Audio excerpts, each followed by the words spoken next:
Hey guys, welcome back to our YouTube channel. मैं हूं आदित्य और आप देख रहे हो लर्निंग एक्सपीरियंस विद ए के ओबरॉय। और मैं एक नया वीडियो लेकर आ चुका हूं जो कि asleep in the valley by Arthur Rimbaud class 12 के बच्चों के लिए एक पोएम है।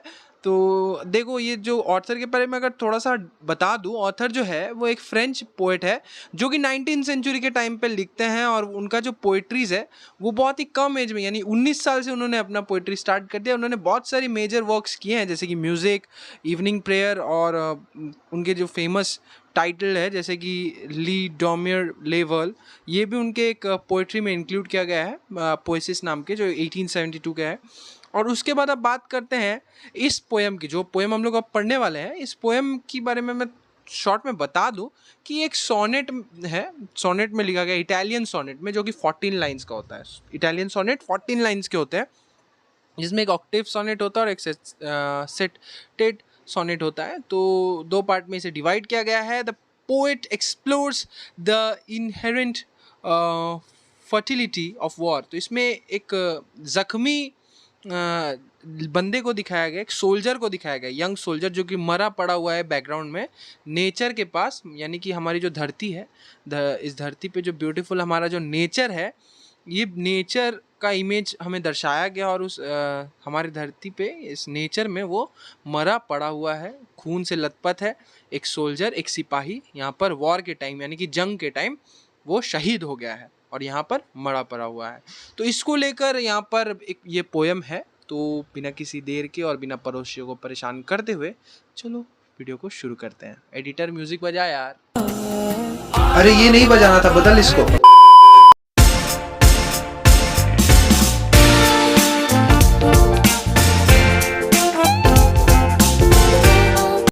A small green valley where a slow stream flows।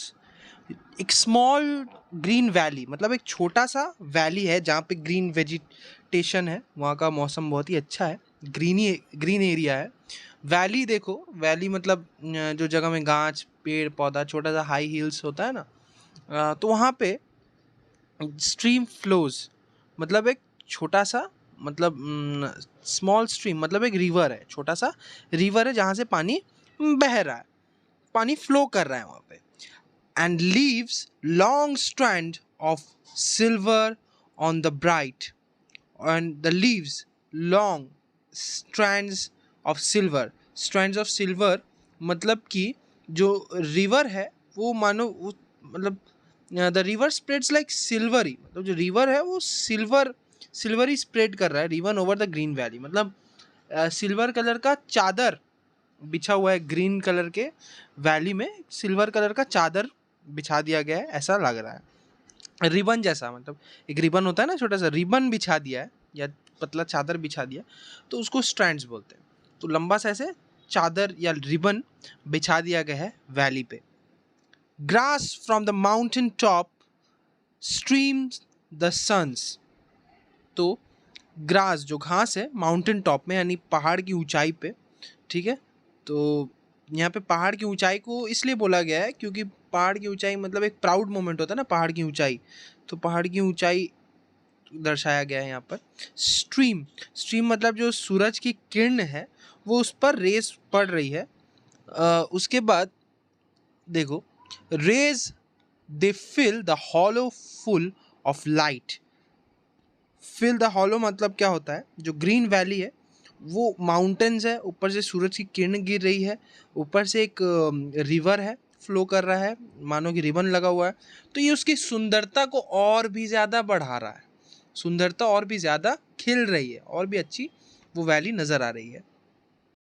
A soldier very young lies open mouthed. एक सोल्जर वेरी यंग मतलब बहुत ही कम उम्र का सोल्जर, ओपन माउथेड मतलब कि उसका मुंह खुला हुआ है। एक सोल्जर है वहाँ पर, उसका मुंह खुला हुआ है। A pillow made of firm beneath his head, और वो गिर के पड़ा हुआ है। मतलब कि यहाँ पे मैंने स्टार्टिंग में ही बता दिया कि एक सिपाही है, वो कम उम्र का है, वो शहीद हो गया है और गिर के वहाँ पे मरा पड़ा हुआ है बैटल फील्ड में, वो शहीद हो गया है, वॉर में मर गया है। और उसका मुंह खुला हुआ है क्योंकि वो मर गया है, और उसके माथे में एक सॉफ्ट पिलो की तरह नेचर ने बना दिया है कुछ, ठीक है।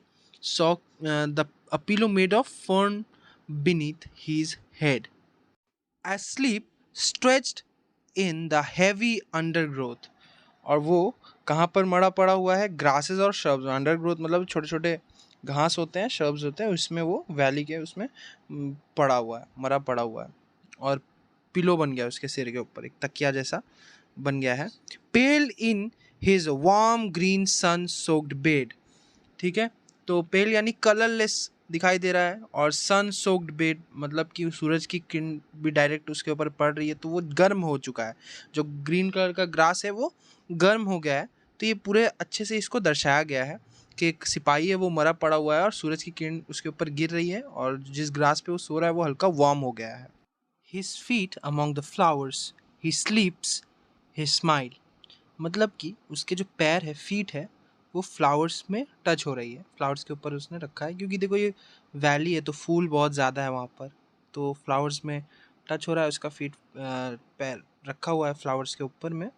ही स्लीप, जहाँ पे वो सो रहा है यानी कि मरा पड़ा हुआ है. ही स्माइल, और उसके फेस में एक मुस्कान है, मतलब मरने के बाद भी एक लेजर है, एक आराम है. अब वो आराम से वो मतलब आखिरी वो अब मर चुका है, तो अब अपना वो जो आफ्टर लाइफ है वो हंसते हुए, मतलब उनका उसका जो है ये पृथ्वी पे जो समय उसने अपना बिता लिया है, अब वो मर गया है, एक मुस्कान के साथ उसने हम सबको अलविदा कह दिया है.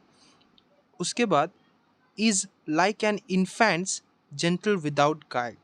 और ये एक बच्चे की तरह प्रतीत हो रहा है. जेंटल, तो यहाँ पर जेंटल मतलब कि समझदार भी है, विदाउट गाइड मतलब कोई छल नहीं है इसके मन में. Nature keep him warm. तो यहाँ पे नरेटर कह रहा है कि नेचर इसे गर्म रखो, इसे आराम दो. ही में कैच कोल्ड, वरना इसे सर्दी लग जाएगी. ठीक है, क्योंकि वो ओपन एयर में सो रहा है, तो अब वो सो पाएगा, अपनी चैन की नींद अब सो पाएगा, क्योंकि अब उसकी मृत्यु हो गई है, तो अब उसे चैन से सोने दो, अब उसे जगाना मत, वरना उसे सर्दी लग जाएगी, ऐसा कह रहा है narrator. The humming insects don't disturb his rest. और इंसेक्ट्स को वो कह रहे हैं कि इंसेक्ट्स का जो साउंड है, मतलब साउंड कर रहे हैं, वो अब उसकी उसकी नींद अब नहीं तोड़ पाएगा. हमिंग इंसेक्ट उसे डिस्टर्ब नहीं करेगा, क्योंकि अब वो सो गया है, हमेशा के लिए सो गया है, और वो अब उसके आवाज़ से, इंसेक्ट की आवाज़ से भी, कीड़े मकोड़ों की आवाज़ से भी अब वो नहीं जागने वाला. He sleep in the sunlight, one hand on his breast. और वो सनलाइट में अपना एक हाथ अपने ब्रेस्ट यानी चेस्ट पे रख के, छाती पे रख के सो रहा है. अब वो हमेशा के लिए सो गया, अपने चेस्ट पे अपना हाथ रख के, एक हाथ रख के वो मरा पड़ा हुआ है पीस में. पीस यानी कि शांति से, एक शांत जगह पे सो रहा है. In his side there are 2 red holes. और 2 रेड होल्स है, यानी कि गोलियों के निशान है, जहाँ पे उसके गोली लगी है, और वहाँ से रेड क्यों कहा गया, क्योंकि वहाँ से खून बह रहा है, तो उसकी मृत्यु हो गई है उस गोली लगकर, और 2 जगह पर बुलेट्स लगी है, और वहाँ से ब्लड बह रहा है, और उसकी मृत्यु हो गई है. तो गाइस, वीडियो अच्छी लगी हो तो वीडियो को लाइक करना, चैनल को सब्सक्राइब करना, और बेल आइकन को ज़रूर दबाना, जिससे लेटेस्ट नोटिफिकेशन मिलती रहेगी. क्वेश्चन आंसर्स जल्द आने वाले हैं, तो आप बाकी के चैप्टर्स देखने के लिए जाओ हमारे प्लेलिस्ट पे. तो मिलते हैं नेक्स्ट वीडियो पे, तब तक के लिए बाय बाय.